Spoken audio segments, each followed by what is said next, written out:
Ya, sekarang kita ada di fraksi Partai Amanat Nasional DPRD DKI Jakarta. Saya sudah bersama dengan Mbak Zita Anjani, beliau dari fraksi PAN. Mbak Zita, terima kasih bersama kami di Suara Jakarta. Mbak Zita, untuk posisi PAN sendiri, fraksi PAN dalam hal pansus banjir sendiri bagaimana? Kalau saya sebagai di posisi pimpinan, kita di DPRD ini kita ada 5 pimpinan. Kami pada dasarnya mengapresiasi dan kita punya sistem demokrasi bahwa siapapun boleh mengajukan ide apapun. Dan pansus itu kan biasanya diajukan dalam rapat-rapat resmi, entah itu di badan musyawarah ataupun di rapat pimpinan gabungan dan sebagainya. Dan tadi pagi kita baru saja ada rapat badan musyawarah dan tadi tidak ada masukan terkait dengan pansus apapun. Itu semua fraksi hadir pada saat Bamus hadir. tadi? Hadir semua? Hadir. Tapi tidak ada omongan mengenai pansus banjir? Tidak ada. Nah, tapi ramai di media, tidak ada omongan di internal. Maksudnya apakah memang ada, ya maksud hanya di luar saja begitu ramai, tapi di dalam sendiri tidak ada inisiatifnya? Kalau kami melihatnya begini, siapapun boleh mengajukan ide apapun, termasuk dengan pansus. Dan kalau kami melihatnya pansus itu sebenarnya sesuatu yang baik ya, untuk mengetahui sebab akibat dari mungkin dalam hal ini banjir lebih dalam lagi. Jadi kalau memang itu sesuatu yang memang dirasakan dibutuhkan oleh teman-teman anggota dewan, tentu di pimpinan pun akan mengakomodir itu. Kenapa tadi tidak sampai dibahas di dalam Bamus menurut Mbak Zita? Bukannya tidak dibahas, tapi tidak ada masukan. Tidak ada masukan? Tidak ada masukan dari teman-teman. Jadi ini masih berkembang terus, masih menjadi sebuah topik yang cukup hangat di antara teman-teman dewan. Ya kita lihat nanti sejauh apa keseriusan teman-teman untuk mengusung pansus banjir ini. Tapi fraksi PAN sendiri mendukung atau lebih tidak mendukung? Kami fraksi PAN, kami dari awal semenjak kami dilantik menjadi DPRD, kami memiliki 9 anggota alhamdulillah, dan kami konsisten mana itu yang baik kami dukung dan mana itu yang merugikan warga kami kritis. Kami juga pernah kritis kok mengenai masalah anggaran. Waktu itu mengenai kuap PPS kami kritis. Dan di banjir ini menurut saya dengan adanya pansus dan sebagainya itu juga sebenarnya cukup baik. Sehingga kita bisa mengetahui apa sih langkah-langkah DPRD ke depannya untuk mengantisipasi banjir. Karena kita tahu Pemprov melakukan penanganan yang sangat baik.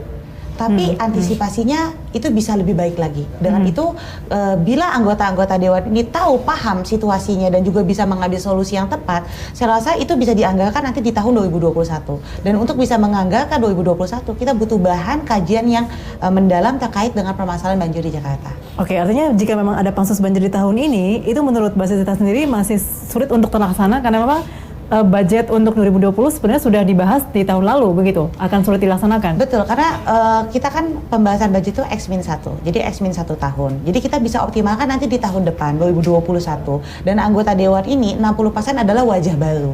Dan program 2020 sudah kebanyakan memang disusun oleh anggota dewan yang sebelumnya. Jadi kita bisa sangat memaksimalkan program-program penanganan banjir di 2021 dengan komposisi 60% wajah baru dan juga kita butuh kajian-kajian yang mendalam mengenai banjir di Jakarta.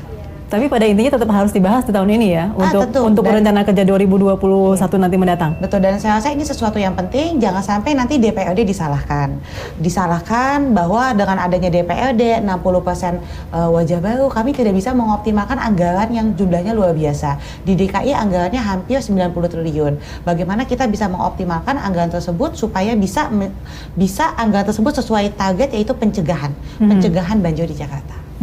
Nah, kalau memang ada tadi ya pansus banjir yang akan dibentuk di tahun ini, target kerjanya tuh sebetulnya apa sih sebetulnya ingin dicapai gitu jika memang nanti terbentuk? Kita di pimpinan kita belum bisa mengomentari lebih jauh karena belum ada dan juga masih sekedar wacana, tapi kita memonitor dan memang kalau ada keseriusan saya rasa di sini sangat demokratis, kita akan lihat sejauh mana. Ada pertanyaan-pertanyaan nggak sih mungkin dari fraksi PAN sendiri kepada Pemprov DKI Jakarta berkaitan dengan penanganan banjir? Ada pertanyaan-pertanyaan mungkin yang... Tentu banyak ya pertanyaan-pertanyaan dan juga diskusi-diskusi yang sudah kami lakukan. Kami juga sempat bikin fokus group discussion, mengundang beberapa pakar dan juga beberapa komunitas-komunitas. Dan di situ kami menemukan titik terang bahwa di DKI ini sebenarnya ada solusi-solusi untuk menangani banjir. Salah satunya adalah kombinasi dari yang kita sebut dengan hybrid system. Kombinasi antara normalisasi dan juga naturalisasi. Jadi ada sungai-sungai yang bisa dinaturalisasi, ada juga yang bisa dinormalisasi. Jadi kita tidak perlu menggunakan satu approach, tapi bisa dengan multiple approach dalam menangani banjir di Jakarta.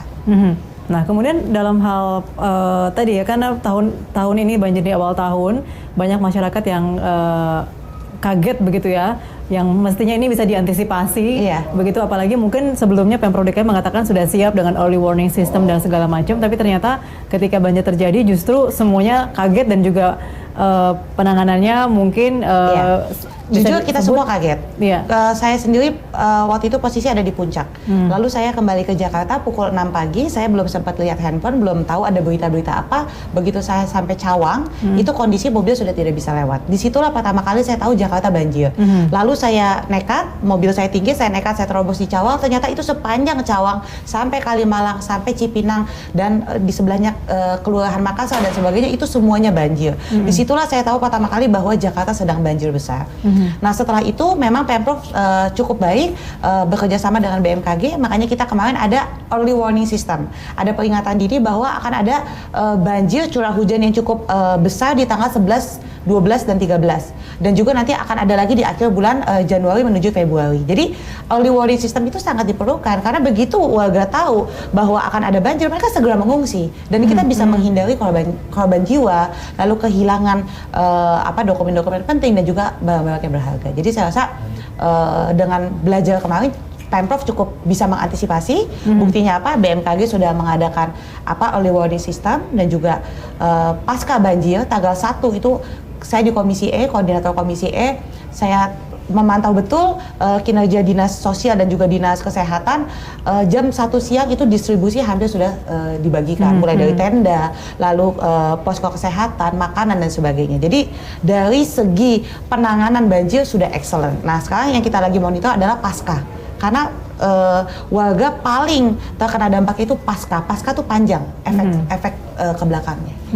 Oke, tadi mengenai early warning ya, waktu itu kenapa tidak ada mungkin ya early warning untuk tanggal 1 dan 31 begitu? Apakah ini juga jadi pertanyaan dari fraksi PAN kepada Pemprov DKI dan tidak ada peringatan kepada masyarakat bahwa itu akan curah hujan akan ini sangat hal-hal tinggi? yang perlu kita dalami ya. Jadi kita perlu kajian yang detail, masalahnya apa, karena masalah banjir di Jakarta sekali lagi bukan salah si A, si B, atau si C.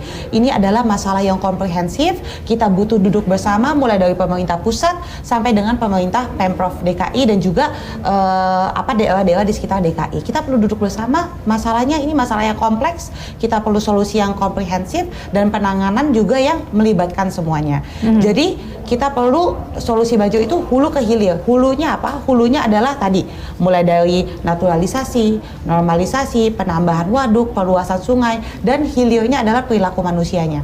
Perilaku manusianya juga harus dibenahi. Jadi hilirnya bukan DKI Jakarta, tapi hilirnya adalah perilaku warga di Jakarta. Warga bukan hanya Jakarta tapi juga sekeliling Jakarta, bagaimana kita bisa mulai membuang sampah pada tempatnya, menggunakan produk-produk yang ramah lingkungan dan sebagainya. Jadi hulu ke hilir harus dibenahi dengan yang komprehensif. Perlu nggak sih menurut Mbak Zita sendiri adanya satu badan begitu ya untuk menaungi, tadi kan dari hulu sampai hilir nih ada Pemda sekitar Jakarta, terus Pemprov DKI Jakarta, dan juga mungkin dari DPRD begitu, untuk ada satu badan khusus yang menyoroti masalah banjir di Jakarta? Kalau saya rasa kita terlalu banyak badan, nanti malah jadinya bingung ya. Menurut saya masalah di Jakarta adalah masalah komunikasi. Jadi perlunya komunikasi yang bersinambungan, yang intens antara pemerintah pusat, daerah sekitar, dan juga DKI Jakarta. Karena masalah banjir ini bukan hanya di DKI Jakarta, korbannya hampir 60 loh, Jabodetabek. Ya, ada banjir, ada longsor dan sebagainya. Jadi ini adalah masalah besar yang perlu kita duduk bersama. Jangan lagi ada salah-salahan, salahnya si A, salahnya si B, itu nggak efektif. Warga mau solusi, banjir ya banjir, nggak ada banjir Jakarta, banjir ya banjir. Dan warga paling membutuhkan adalah sekarang solusinya bagaimana ini tidak terjadi lagi.